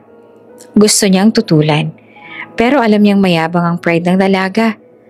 Ngunit bago pa siya makasagot, biglang napahinto si Maria. Napahawak sa kanyang dibdib at bumagsak sa lupa. Ate! Sigaw ni Liza. Maria! Halos pasigaw din ni Ramin. Agad siyang sumugod at inalalayan ng dalaga. Nanlalamig ang katawan ni Maria, halos wala ng malay. Mahina ang tibok ng kanyang pulso. Agad na sumigaw si Ramin sa mga tao sa paligid. Ambulansya! Tawagin ninyo ang ambulansya! Nagkagulo ang mga kapitbahay. May tumakbo sa kanto para humingi ng saklolo. May nagdala ng tubig at may nag-alok ng tricycle para madala agad sa pinakamalapit na ospital. Your Highness, andito na tayo, sabi ni Karim na agad na tumulong. Hindi na nag-aksaya ng oras si Ramin. Siya mismo ang nagbuhat kay Maria. Marahang inakay papunta sa tricycle. Sa kabila ng usok at ingay ng kalsada, tanging tinig niya lang ang naririnig ni Maria. Huwag kang bibitaw, Maria. Hindi ko hahayaang mangyari to sa'yo. Mabilis na dinala si Maria sa emergency room. Nagsitakbo ang mga nurse at doktor. Agad na isinaksak sa kanya ang oxygen at sinuri ang kanyang katawan. "Dok, kamusta siya?" Halos sumigaw si Ramin. Hawak ang balikat ng pangunahing doktor. "Mahina ang katawan niya," sagot ng doktor at seryoso. "Malnourished at kulang sa tamang gamot pagkatapos ng naging kidney donation. Hindi siya nakatanggap ng wastong pangangalaga. Kailangan siyang may admit agad." Nanlaki ang mga mata ni Ramin. "Ano? Imposible. Nagbigay kami ng pera para sa kanya.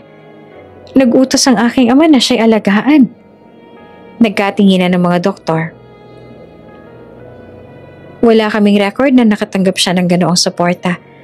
Ang nakalagay sa amin, charity case lang siya at walang sapat na pondo." Halos mabingi si Ramin sa narinig. Napahawak siya sa kanyang ulo. Nanlumo. Ibig sabihin, lahat ng perang iyon, hindi nakarating kay Maria? Kinabukasan, dumating ang social worker ng ospital, dala ang ilang lumang dokumento. "Sir, ito pong mga papeles ni Maria. Nakasaad dito na nag-donate siya ng kidney pero wala po nakalagay na follow-up fund para sa kanya." Kinuha ni Ramin ang mga papel at halos mapunit sa galit ang kanyang mga kamay. Imposible. Nag-utos ang hari mismo. May personal assistant na nag-asikaso ng lahat. Kung ganon, tugon ng social worker, may taong nagsinungaling. Ang perang iyon, hindi po nakarating kay Maria. Lumabas si Rami ng ospital at dumiretso sa parking lot. Humagulhol sa galit. "Omar!" bulong niya. Nanginginig ang kamao. "Ikaw lang ang may hawak ng lahat ng papeles. Ikaw lang ang may kakayahang gawin ito. Niloko mo kami. Niloko mo si Maria." Sa unang pagkakataon, nakita ni Karim ang prinsipe na hindi lang umiiyak, kundi nanginginig sa galit. "Your Highness, kalma lang muna kayo." "Hindi ako kakalma," sigaw ni Ramin. "Dahil habang ako'y nasa palasyo, iniisip kong maayos ang buhay niya. Ngunit eto palang dinanas niya. Kung hindi ko siya pinuntahan dito, baka namatay na siya nang hindi ko malang nalaman ang katotohanan." Balik sa ospital, nagising si Maria. Namataan niya ang prinsipe na nakaupo sa tabi ng kanyang kama. Hawak-hawak ang kanyang kamay. Mapula ang mga mata nito sa pag-iyak, ngunit hindi niya na tinago ang emosyon. "Prinsipe," mahinang tinig ni Maria. "Shh! Huwag ka na magsalita," sagot ni Ramin. Pinipisil ang kanyang kamay. "Alam ko na ang lahat. Niloko ka nila. Ang perang para sa'yo, ninakaw. Hindi ko hahayaang magpatuloy ito." Napaluha si Maria. "Hindi ko po kailanman hinanap ang pera. Ang gusto ko lang ay mabuhay kayo." Lalong nadurog si Ramin. "At habang inililigtas mo ako, pinabayaan kitang masaktan. Pero hindi na mauulit, Maria. Hindi na." Lumuhod si Ramin sa tabi ng kama ni Maria. Hawak ang kanyang dalawang kamay. "Ipinapangako ko sa'yo. Mula sa araw na to, ako mismo ang mag-aalaga sa'yo. Ako mismo ang titindig. Lalaban sa sino mang nanakit sa'yo. At kahit buong mundo pang humadlang, hindi na kita pababayaan." Tumulo ang luha sa pisngi ni Maria. Mahina siyang ngumiti. "Salamat, Ramin." At sa gabing yon, habang nagbabantay ang prinsipe sa tabi ng kama ng isang simpleng dalaga, nagsimula ang bagong yugto ng kanilang kwento. Hindi na tungkol sa utang na loob lamang, kundi sa pagmamahal na unti-unting nabubuo sa gitna ng sakit at katotohanan. Tahimik ang silid ng ospital. Tanging tunog ng monitor ang maririnig. Mahimbing ang tulog ni Maria matapos ang ilang araw ng gamutan. Sa kanyang tabi nakaupo si Prinsipe Ramin. Nakatanaw sa kanya. Parang bantay na ayaw bumitiw. Ngunit sa loob ng prinsipe nag-aalab ang galit. Hindi niya matanggap na habang siya nagpapasalamat sa palasyo, may isang taong nagtaksil sa kanila. "Karim," malamig na utos niya. "Ipatawag mong embahador at ang impisyal ng palasyo. Oras na para malaman ang lahat ng katotohanan. Kinabukasan, nagtipon ng mahahalagang tao sa isang malaking hall ng Embahada ng Qatar sa Maynila. Naroon ang mga kinatawan ng pamilya Al-Rashid, ang mga opisyal ng palasyo at mismong hari at reyna na dumating sakay ng kanilang pribadong eroplano nang mabalitaan ang nangyari kay Maria. Tumayo si Ramin sa gitna, hawak ang mga dokumentong nakuha mula sa ospital at sa social worker. Mga mahal kong magulang at mga opisyal ng ating palasyo, panimula niya. Nanginginig ang boses. Natuklasan ko ang isang katotohanan na hindi natin kayang ipagsawalang bahala. Ang perang dapat para kay Maria, ang babaeng nagligtas ng aking buhay, ay hindi kailanman nakarating sa kanya. Nagkagulo ang mga tao. Imposible! Sigaw pa ng isa. Paano nangyari yun? Bulong pa ng iba. Itinaas si Rami ng isang folder. Narito ang ebidensya. Mga pekeng perma. At ni isang resibo ng pagtanggap ay walang record. Ang lahat ng ito ay hawak ng taong pinagkatiwalaan natin ng buong puso. Mabigat ang yabag nang pumasok si Omar sa hall. Hawak ang 2 gwardya. Payapa ang mukha niya. Ngunit bakas sa kanyang mga mata ang kaba. Omar, malakas na tinig ng hari. Ikaw ba ang may gawa nito? Huminga ng malalim si Omar, pilit ng ngumiti. Mahal na hari, isa pong malaking pagkakamali ito. Hindi ko alam kung saan nanggagaling ang mga dokumentong yan. Isa itong maling paratang. Tumigil ka na. Putol pa ni Ramin, halos pasigaw. Ako mismo ang nakakita ng lahat. Ang mga liham na ipinadala ko kay Maria, hindi man lang nakarating. Ikaw ang may hawak ng lahat ng papeles. Ikaw lang ang may kapangyarihan para itago ang katotohanan. Nanlaki ang mga mata ni Omar. Nataranta. Your Highness, ginagawa ko lang ito para sa ikabubuti ng palasyo. Kung naging tahimik si Maria, hindi na siya muling babalik. Hindi siya bagay sa mundo natin. Hindi siya bagay? Mariing tugon ni Ramin. Nanginginig ang kamao. Mas karapat dapat siya kaysa sayo. Siyang nagligtas ng buhay ko. Habang ikaw ang nagtaksil sa amin. Tumayo ang hari mula sa kanyang upuan. Nanginginig sa galit. Omar, itinuring kitang anak. Pinagkatiwalaan kita ng kayamanan at kapangyarihan. At ito ang iginanti mo? Ninakawan mong babaeng nagligtas ng aking dugot laman? Lumuhod si Omar, umiiyak. Mahal na hari, patawad. Nadala lang ako ng tukso. Akala ko'y kaya kong pagtakpan. Hindi ko akalain. Hindi mo akalaing mabubunyag ang lahat. Putol lang hari. Mariing tinig. Ngayon wala ka ng karapatang manatili sa posesyon mo. At higit sa lahat, may kaparusahan ka sa ginawa mo. Nagbigay ng hudyat ang hari. Agad na lumapit ang 2 gwardya at pinusasan si Omar. Hindi kayo pwedeng ganito. Sigaw ni Omar na nagpupumiglas. Akong tumulong magpatakbo ng palasyo. Ako ang nagdala ng maraming kasunduan. Hindi niyo ako pwedeng itapon. Lumapit si Ramin, malamig ang mga mata. Mas gugustuhin kong mawala ng 10 kasunduan kesa mawala ng isang Maria. Dahil ang tunay na yaman, Omar, ay mga taong marunong magpahalaga. Habang nilalabas si Omar ng mga gwardya, halos mabingi ang lahat sa kanyang sigaw. Ngunit para kay Ramin, iyon ay parang musika ng katarungan. Pagkatapos ng kaguluhan, bumalik si Ramin sa ospital upang tingnan si Maria. Pagpasok niya sa silid, naroon si Maria, gising na at nakatanaw sa kanya. Anong nangyari? Mahinang tanong ng dalaga. Lumapit si Ramin at hinawakan ang kanyang kamay. Lumabas na ang katotohanan.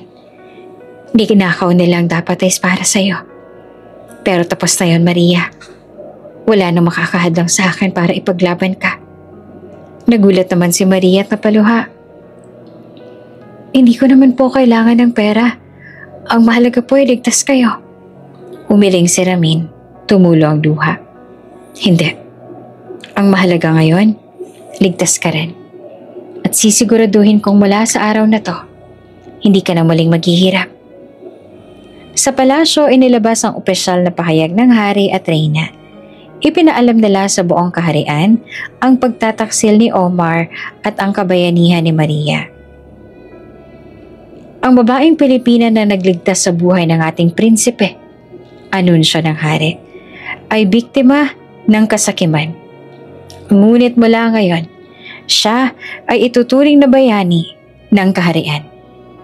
Sa ospital nakaupo si Maria, tahimik na umiiyak habang pinapakinggan ang balita mula sa telebisyon. Sa kanyang tabi nakahawak ang prinsipe sa kanyang kamay. Hindi na ito bumibitaw. At sa gabing iyon, nagsimula ang panibagong yugto. Hindi na lihim, kundi lantad sa buong mundo ang katotohanan ng kanilang kwento. Tahimik ang gabi sa ospital. Sa loob ng silid, tanging ilaw wala sa lampshade ang nagbigay ng liwanag. Nakahiga si Maria sa kama. Mahimbing ang tulog matapos ang isa pang araw ng gamutan. Sa kanyang tabi nakaupo si Prinsipe Ramin. Hindi sa malambot na sofa na inihanda para sa kanya, kundi sa matigas na upuan. Hawak ang maliit na bimpo. Pinupunasan niya ang pawis sa noo ni Maria. Marahang parang natatakot siyang masaktan ito. Sa bawat dampi, dama niya ang init ng balat ng dalaga at ang bigat ng responsibilidad sa kanyang puso. Kung sana nun pa kita nahanap, bulong niya. Hindi mo sana naranasan ang lahat ng hirap ng ito. Makalipas ang ilang oras, nagising si Maria. Napansin niya agad ang prinsipe na nakatulog sa tabi ng kanyang kama. Nakayuko at mahigpit pa ring hawak ang kanyang kamay. Prinsipe, mahinang tawag niya. Nagising si Ramin at agad na tumayo. Maria, gising ka na. Kamusta ang pakiramdam mo? Mas magaan na po, sagot niya. Mahinang tinig ngunit may ngiti.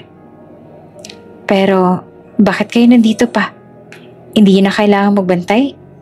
Umiling si Ramin, seryoso ang mga mata. Hindi ako aalis. Hindi ko hahayaang muli kang mag-isa. Nag-init ang pisngi ni Maria. Noon lang niya nakita ang isang prinsipe, isang lalaking may kayamanan at kapangyarihan na handang magpakababa para sa kanya.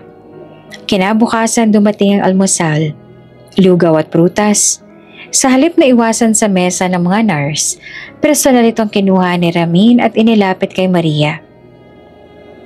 Subukan mong kumain, Maria. Wika niya. Nagulat naman si Maria. Your Highness, hindi niyo na kailangan gawin yan. May mga nurse naman. Gusto ko na ako mag-alaga sa'yo. Putol ng prinsipe. Sabay isubo sa kanya ng kutsara ng lugaw. Napakagatlabi si Maria. Nahihiya. Ngunit tinanggap niya rin ito. Habang kumakain, hindi niya mapigilang umiti. Ngayon lang ako pinakain ng isang prinsipe. Nakakailang. Ngumiti rin si Ramin. At ngayon lang ako nakakita ng babaeng mas mahalaga sa akin kaysa sa lahat ng gintong hawak ko. Napatigil si Maria, hindi siya nakasagot. Ngunit sa kanyang puso, may kakaibang tibok na nagsimulang sumulpot. Makalipas ang ilang araw, pinayagan ng doktor si Maria na maglakad-lakad sa hallway para lumakas ang katawan. Nasa gilid niya si Ramin, handang alalayan siya. Habang naglalakad sila, napatingin si Maria sa ibang pasyente. Mga batang may karamdaman, matatandang nag-iisa, at mga pamilyang nagbabantay. Marami rin palang mas malalang kalagayan kaysa sa akin. Mahina niyang sabi. Tumango naman si Ramin. Oo, kaya nga't mula ngayon, gusto kong hindi ka na muling mapabilang sa mga nahihirapan. Ang gusto ko, makita ka namang masaya, malusog, at may bagong simula. Napatingin si Maria sa kanya, ramdam ang sinseridad. Prinsipe, bakit niyo ginagawa lahat ng to para sa akin? Hindi ba sapat na nakita tayo muli? Huminto si Ramin, tumingin ng diretso sa kanyang mga mata. Dahil hindi lang ito tungkol sa utang na loob, Maria. Gusto ko makilala ka pa bilang ikaw, hindi bilang katulong. Hindi bilang donor, kundi bilang isang babaeng may pusong mas dakila kesa sa akin. Habang bumabalik sila sa silid, nadapa si Maria ng bahagya dahil sa panghihina ng tuhod. Agad naman siyang sinalo ni Ramin. Ayos ka lang ba? Tanong nito na nag-aalala. Ngumiti si Maria, bahagyang natawa. Oo, pero nakakahiya. Lagi na lang ako nadadapa.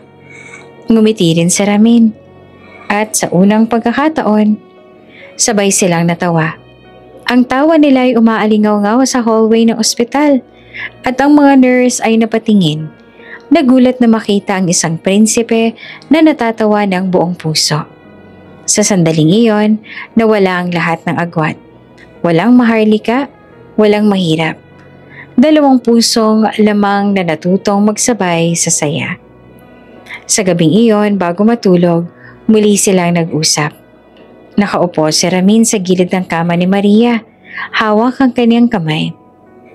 Maria, seryosong wika ng prinsipe. Sa bawat araw na kasama kita, lalo ko naiintindihan na hindi aksidente ang lahat ng nangyari. Ipinadala ka sa akin hindi lang para iligtas ako, kundi para ipakita ko anong tunay na halaga ng buhay. Naluha si Maria, bahagyang natawa. Prinsipe, baka dala lang ng awa ang lahat ng yan. Umiling si Ramin, marahang hinaplos ang kanyang pisngi. Hindi ito awa, Maria. Ito ay paghanga. At higit pa. Hindi na nakasagot si Maria, ngunit bago niya ipinikit ang mga mata, isang ngiti ang sumilay sa kanyang labi. Unti-unti na ngang lumalapit ang kanilang loob. At ang pag-aalaga ng prinsipe ay nagiging tulay ng damdaming matagal nang itinatago ng kanilang puso. Magaan ang pakiramdam ni Maria makalipas ang ilang linggo sa ospital. Nakakalakad na siya nang hindi kinakailang alalayan ng nurse at unti-unti nang bumabalik ang kulay sa kanyang pisngi.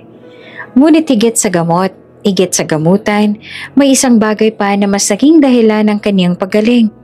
Ang presensya ng prinsipe. Tuwing umaga, siya ang unang bumabati. Tuwing gabi, siya ang huling nagbabantay bago matulog si Maria. Hindi na ito ang dating prinsipe na nakikita lamang sa telebisyon o larawan, kundi isang lalaking tunay na handang magsakripisyo para sa kanya. Isang umaga, nagising si Maria at naamoy ang bagong lutong lugaw. Pagmulat niya, nakita niya si Ramin na pawis habang hawak ang isang maliit na lutuan na hiningi pa raw sa kusina ng ospital. Prinsipe, gulat niyang sigaw. Bakit po kayo nagluluto? Baka pumapasok kayo. Ngumiti si Ramin, pinunasan ng pawis sa noo. Hindi ako prinsipe ngayon. Ako ang tagapagluto mo. Subukan mong tikman. Kinuha ni Maria ang mangkok at sumubo. Napangiti siya. Masarap. Pero halatang hindi kayo sanay. Napahalakak si Ramin. At least buhay ka para pintasan ako. Nagtawanan sila. At sa simpleng sandaling iyon, naramdaman nilang wala na ang pagitan ng palasyo at ng barong-barong. Habang nakaupo sila sa gilid ng kama, nagkwentuhan sila tungkol sa kanilang nakaraan. Alam mo ba, simula ni Maria, nung bata ako, pangarap kong maging guro. Pero dahil sa hirap ng buhay, hindi na natuloy. Kaya napunta ako sa pagiging katulong. Tahimik na nakinig si Ramin. Walang putol. Nang matapos siya ay tumingin ito sa kanya. Kung gusto mo pa rin maging guro, tutulungan kitang tuparin yan. Napatulala si Maria. Prinsipe, hindi niyo na ako kailangan gawin yan. Hindi ko kailangan, pero gusto ko. Sagot ni Ramin, mariin ang mga mata. Dahil gusto kong makilala ka, hindi lamang kung sino ka noon, kundi kung sino ang gusto mong maging bukas. Nag-init ang pisngi ni Maria. Sa unang pagkakataon, nakaramdam siya ng pag-asa para sa pangarap na matagal niya nang ibinaon. Isang hapon, pinilit ni Maria na maglakad-lakad sa maliit na hardin ng ospital. Kasama niya si Ramin, na para bang bantay sarado. Ayos lang ako, hindi mo kailangang hawakan lagi yung braso ko, sabi ni Maria. Medyo naiilang. Hindi ako kampante. Sagot naman ni Rami na seryoso. Napailing si Maria. Ngumiti ito ng pilya. Kung ganon, magpustahan tayo. Kapag nakalakad ako hanggang dulo nang hindi nadadapa, hindi mo na ako hahawakan bukas. Tinanggap ni Rami ng hamon. Ngunit sa gitna ng kanilang lakad, biglang may batang tumakbo at muntik na siyang mabangga. Agad siyang sinalo ng prinsipe. Aha! Tawa ni Maria. Nadaya ako. Panalo ka na naman. Ngumiti si Ramin. Hindi ko ipapatalo ang buhay mo kahit sa pustahan. Sabay silang natawa at ang kanilang halakhak ay umalingaw-ngaw sa paligid.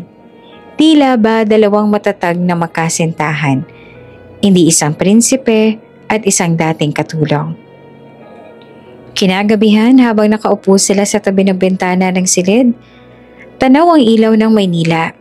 Nagkaroon sila ng seryosong usapan. Maria, bika ni Ramin. Alam mo ba kung bakit hindi kita makalimutan kahit lumipas ng maraming taon? Umiling si Maria. Bakit? Dahil ikaw ang unang taong hindi humingi ng kahit anong kapalit ng kabutihan mo. Sa palasyo, madalas lahat ay may kapalit. Pero ikaw, ibinigay mo ang lahat ng walang hinihingi. At doon ko nakita kung ano ang tunay na halaga ng buhay. Naluha si Maria na patingin sa kanya. Kung ganon, bakit ako? Sa dinami-rami ng tao, bakit ako pang minahal ng Diyos na mailigtas ang buhay mo? Ngumiti si Ramin. Marahang hinawakan ng kanyang kamay. Siguro dahil nakatadhana na tayong magtagpo. Pagbalik sa kama, nahiga si Maria habang nakaupo naman si Ramin sa kanyang tabi. Bago pumikit, marahan niyang binitawan ng isang salita. Salamat. Hindi dahil prinsipe ka, kundi dahil tao ka na nagmamalasakit. Napangiti si Ramin. Pinisil ang kanyang kamay. At salamat, Maria. Dahil pinaalala mo sa akin na kahit prinsipe ako, tao rin akong marunong magmahal.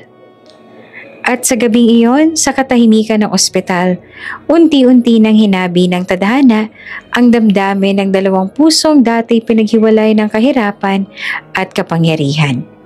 Ngayon naman ay pinagtatabi ng malasakit at pag-ibig na nagsisimulang umuspong. Isang umaga, dumating si Prinsipe Ramin sa ospital na may dalang malaking ngiti at makapal na sobre. Nakaupo si Maria sa gilid ng kama. Mahina pa rin ngunit malusog na ang itsura kesa dati. Maria, panimula ng prinsipe, puno ng pananabik ang boses. Oras na para bumangon ka. Hindi lang sa sakit, kundi pati sa hirap ng buhay. Ipinatawag ko ang iyong pamilya. Dadalhin ko kayo lahat sa Qatar. Nanlaki ang mata ni Maria. Ano? Prinsipe, hindi pwede. Wala kaming pera. Wala kaming... Ngumiti si Ramin. Inilapit ang kamay niya sa dalaga. Ako ang bahala sa lahat. Hindi mo na kailangang mag-alala pa. Karapat-dapat kayong maranasan ang buhay na hindi ninyo natikman. Kinabukasan, dumating sa ospital si Liza at ang ina ni Maria. Nakangiti silang pareho, ngunit halata ang pagkabigla. Sa kanilang tabi, naroon ang ilang opisyal mula sa embahada ng Qatar. Ate! Sigaw ni Liza. Halos hindi siya makapaniwala. Totoo ba to? May mga tiket daw kami pa Qatar? Oo, nakangiting sagot naman ni Ramin. May eroplanong naghihintay para sa inyo. At mula ngayon, hindi na kayo matutulog sa barong-barong. Hindi na kayo magigising sa gutom. Dadalhin ko kayo sa tahanang karapat-dapat sa inyo. Nag-iyakan sila. Yumakap ang ina ni Maria sa prinsipe. Mahal na prinsipe, hindi namin alam kung paano ka pasasalamatan. Binuhay mo ang anak ko. Ngayon pati kami. Binigyan mo ng panibagong buhay. Napaluha si Ramin, yumuko. Ako ang dapat na magpasalamat. Kung hindi dahil kay Maria, wala rin ako ngayon. Ilang araw matapos ay nakahanda na ang lahat. Dumating ang convoy ng sasakyan upang sunduin ang pamilya ni Maria. Nagtipon ng mga kapitbahay. Halos hindi makapaniwala sa nakikita. Si Maria papunta ng Qatar? Sigaw ng isang kapitbahay. Kasama pa buong pamilya? Diyos ko, parang pelikula. Habang sakay sila ng sasakyan, mahigpit na maghahawak ang kamay ni Maria at Ramin. Sa unang pagkakataon, dama ni Maria na hindi na siya nag-iisa sa laban. Pagdating nila sa paliparan, sinalubong sila ng private jet ng pamilya Al-Rashid. Hindi naman makapaniwala si Liza, habang ang kanilang inay halos hindi mapigilan ng luha. Ate, para tayo nananaginip, sigaw ni Liza, hawak ang kamay ng kapatid. Ngumiti si Maria, tiningnan si Ramin. Kung panaginip man ito, ayoko nang magising. Sa loob ng jet, punong-puno ng pagkain, magarang upuan at serbisyong hindi pa nila naranasan. Nakatitig si Maria sa bintana, tanaw ang Pilipinas habang unti-unti silang umaangat. Paalam Pilipinas, bulong niya. Salamat sa lahat ng alaala. Pero ngayon, isang bagong buhay na naghihintay sa amin. Niyakap siya ng ina. Anak, salamat sa lahat ng sakripisyo mo. Ngayon, nararamdaman kong may gantimpala pala talaga ang pagtitiis. Hinawakan ni Ramin ang balikat ni Maria. Hindi lamang gantimpala, Maria.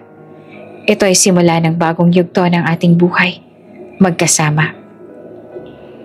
Paglapag nila sa Qatar, sinalubong sila ng maharlikang convoy at isang banda ng musikero. Ang mga tao ay nagtipon upang makita ang prinsipe at ang babaeng kilala na ngayon bilang kaniyang tagapagligtas. Nang dumating sila sa palasyo, halos manginig sa kaba si Liza. Ate, parang hindi ako makahinga. Para tayong nasa ibang mundo. Ngumiti naman si Maria. Hinawakan ang kamay ng kapatid. Huwag kang matakot. Ang mahalaga, magkasama tayo. Pagpasok nila, sinalubong sila ng hari at reyna. Lumapit ang reyna kay Maria at niyakap siya. Maria, mula ngayon, hindi ka na isang dayuhan. Ikaw ay bahagi na ng aming pamilya. Napahagulgol si Maria. Maraming salamat po, mahal na reyna. Hindi ko akalaing mararanasan ko ang ganito. Sa gabi, may maliit na piging sa loob ng palasyo bilang pagsalubong. Nakasuot si Maria ng simpleng bestidang ibinigay ng reyna, habang ang kanyang pamilya naman nakaupo sa isang hapag na punong-puno ng pagkain. Maria, bulong ni Ramin habang magkahawak ang kanilang kamay. Ngayon mo na nakikita ang mundo ko. Ngunit sana'y makita mo rin na mas mahalaga ka kaysa sa lahat ng ito. Napaluha si Maria, ngumiti. At ngayon ko rin nararamdaman, Ramin, na hindi lang ako bahagi ng mundo mo. Ikaw din, bahagi na ng mundo ko. At sa gitna ng karangyaan, natutunan ni Maria at ng kanyang pamilya na ang tunay na kayamanan ay hindi ang ginto o palasyo, kundi ang pag-ibig at pagkakasama ng mga pusong nagmamahalan. Matahimik ang umaga sa Qatar, ngunit sa loob ng palasyo, abala ang lahat. Ang mahahabang kortina ay pinalamutian ng ginto at pulang seda. Ang mga bulaklak na mula pa sa iba't ibang bansa ay nakahilera sa bawat pasilyo, at ang ingrandeng bulwagan ay kuminang sa ilalim ng mga chandelier. Ngunit higit sa lahat ng ito, ang puso ni Maria ang pinaka-kinakabahan. Sa isang silid, nakasuot siya ng maputing gown na gawa ng pinakamagaling na taga-disenyo ng Qatar. Simple ngunit elegante. Tila sinadya upang ipakita ang kanyang pagiging payak ngunit marangal. Ate, bulong ni Liza, halos maiyak habang inaayos ang belo niya. Hindi ko pa rin ma-imagine na ikaw ang ikakasal sa prinsipe. Napangiti naman si Maria, tumulo ang luha. Ni sa panaginip, hindi ko rin inisip na mangyayari ito. Pero ngayon nandito na ako. At hindi dahil sa prinsipe siya, kundi dahil mahal ko siya. Samantala, sa kabilang silid, si Prinsipe Ramin naman ay nakasuot ng tradisyonal na barong Arabo na may bordang ginto.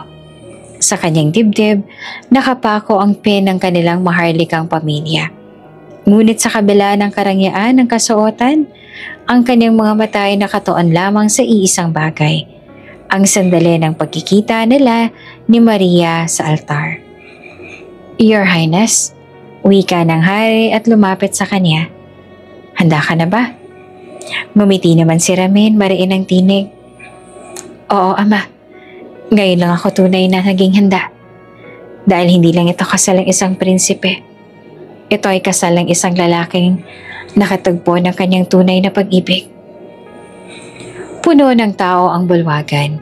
Mga diplomat, maharlika at mamamayan ng Qatar na inibitado upang saksihan ang kasal. Nang bumukas ang malalaking pinto, sabay-sabay na tumayo ang lahat. Pumasok si Maria, dahan-dahang naglalakad sa aisle habang inaakay ng kanyang ina. Nakasuot siya ng belo, ngunit kahit natatakpan ng muka, bakas ang kanyang ganda at dignidad.